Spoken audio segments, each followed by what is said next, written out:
Number 5. Waheela.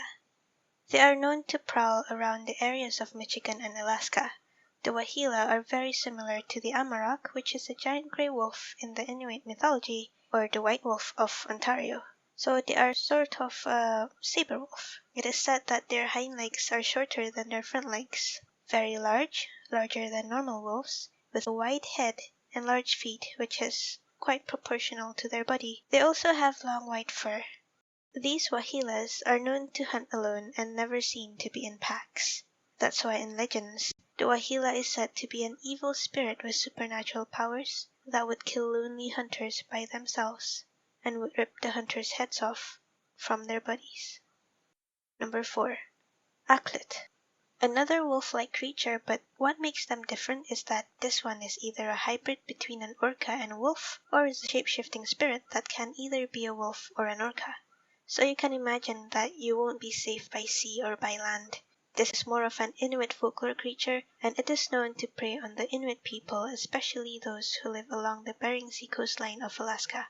From folklore, they are known to have the sea as their real homes, but the creature likes to come to land in the form of a giant white wolf and prey on humans, and it is said that only when the creature is hungry would it take the form of a wolf. Now, the difference they have between the Waheela is that the wolves always disappear at the end of an ice floor. Wolf tracks would either be found going or coming from the oceans, and they call this the tracks of Akhlut. Also, because of this folklore, any dogs that seem to walk towards or from the ocean are feared, as they consider them evil or a possible Akhlut. Number 3. Ogopogo. It is an aquatic creature said to haunt the waters of Lake Okanagan. It is known as Ogopogo from an old song around the 1940s, but before that, they were actually called Nka'it by natives from long ago, which could mean the lake monster or lake demon. Then only around 1872 was the legend back, because of reported sightings of something that was in the waters. Since it's hard for me to pronounce the Nka'it, I'll call it Ogopogo from now on. So, the Ogopogo was described as a 20 to 50 feet long creature with a serpentine body and maybe a horse-shaped head. The lake monster, if agitated, would claim whoever's life that crosses the lake. That's why natives usually offer sacrifices before going across it. Though doing this does not really guarantee their safety 100% because the lake monster can still attack without warning. Number 2. Wendigo. This folklore creature came from the Algonquin folklore of Canada and some parts of Northern U.S. There are a few different accounts on how they look like. Some say they are a furry beast that is bipedal, while some say they are human-like but very tall and impossibly thin, as if it has been starving for a long time. And according to folklore, it is a creature that is forever hungry for human flesh. But this creature is not only a creature that is eternally hungry, they could also be in the form of a spirit where they can possess people.